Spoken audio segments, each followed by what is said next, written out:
कहानी की शुरुआत जुनान से होती है, एक ऐसा बिगड़ैल और खुद पसंद अमीर आदमी जिसकी पूरी जिंदगी सिर्फ एक ही महवर के गिर्द घूमती है, औरतें, फुलर्टन और वक्ती लज्जत। इसके पास दौलत की कोई कमी नहीं, मगर इसके किरदार में संजीदगी और अखलाक की शदीद कमी है।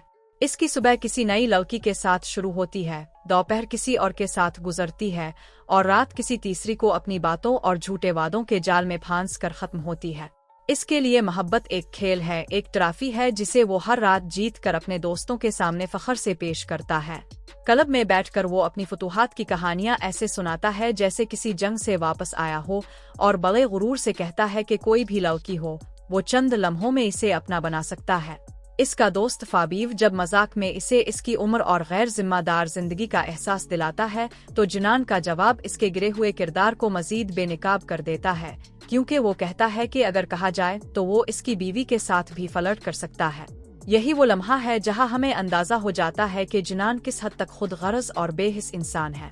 इसकी बेहिस्सी इस वक्त मजीद वाज़े हो जाती है जब इसकी माँ का इंतकाल हो जाता है और वो उनके जनाजे में भी देर से पहुंचता है, जैसे ये भी इसके लिए कोई मामूली सी रस्म हो। इसका जुड़वा भाई कार्लो, जो माँ के साथ रहता था, जुनान की हकीकत से बखूबी वाकिफ होता है। वो इसे कम अज कम दुआ करने का कहता है, मगर जुनान के दिल में अपनी माँ के लिए भी कोई खास जज्बात बाकी नहीं रहते।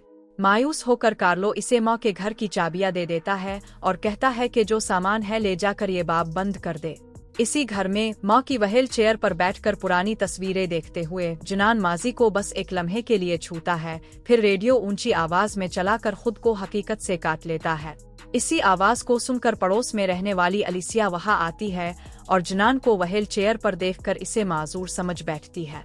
अलिसिया एक नेक दिल और हमदर्द लड़की है जो जिस्मानी तौर पर माजूर लोगों की मदद करती है, और जुनान ये बात फौरन भांप लेता है। अलिसिया की खूबसूरती और मासूमियत इसे फौरन एक नया खेल खेलने पर मजबूर कर देती है और वो खुद को एक मजलूम, टूटा हुआ इंसान जाहिर करने लगता है। माँ की मौत का सहारा लेकर इसकी हमदर्दी हासिल करता है। अलिसिया इसकी बातों पर यकीन कर लेती है और वादा करती है कि किसी भी मदद के लिए वो हमेशा मौजूद रहेगी, जबकि जुनान के दिल में सिर्फ एक और शिकार की खुशी जन्म ले रही होती है। जुनान की शख्सियत का दूसरा रुख इसके कारोबार में नजर आता है। वो एक कामयाब जूतों की कंपनी का मालिक है, मगर इसका गुरूर और खुद पसंदी यहाँ भी इसके फैसलों को खराब कर देती है। एक मीटिंग में जब इंटर्न जूलिया माजूर अफराद के लिए खुसूसी जूते बनाने का आइडिया देती है, तो जुनान की अना को ये बात गवारा नहीं होती और वो गुस्से में आकर इसे नौकरी से निकाल देता है। इसके बाद इसकी जिंदगी फिर इसी आउट और अदाकारी के गिर्द घूमने लगती है। वो दोबारा अलिसिया के सामने व्हील चेयर का ड्रामा करता है, तन्हाई और मोहब्बत की कमी का रोना रोता है, मगर जब अलिसिया साफ लफ्जों में कह देती है कि वो एक कामयाब और मजबूत इंसान को अपना साथी बनाना चाहती है, तो जुनान अपनी दौलत और हैसियत जाहिर कर देता है। इसी लम्हे इसकी तकदीर एक नया मोड़ लेती है जब अलिसिया इसे अपने गांव के फार्म हाउस पर मदऊ करती है, मगर अपने लिए नहीं बल्कि अपनी बहन कैरा के लिए। वहां पहुंचकर खानदान से मिलते हुए जुनान को पहली बार एहसास होता है कि वो खुद अपने ही जाल में फंस चुका है, क्योंकि कैरा वाकई व्हील चेयर इस्तेमाल करती है और अब इसके लिए पीछे हटना मुमकिन नहीं रहता। कैरा एक मजबूत, बाहिम्मत और बासलाहियत लड़की है जो मौसीकी से जड़ी हुई है और अपनी माजूरी के बावजूद जिंदगी से भरपूर मोहब्बत करती है। इसकी खुद एतमादी, इसका हुनर और इसका खुलूस आहिस्ता आहिस्ता जुनान के अंदर किसी सोए हुए एहसास को जगाने लगता है, मगर इसके दोस्तों से लगाई गई शर्त और इसका पुराना नफस इसे सच बोलने से रोके रखते हैं। वो कैरा के करीब आता है, इसके साथ वक्त गुजारता है, इसके ख्वाब सुनता है, मगर हर लम्हा एक झूठ के सहारे।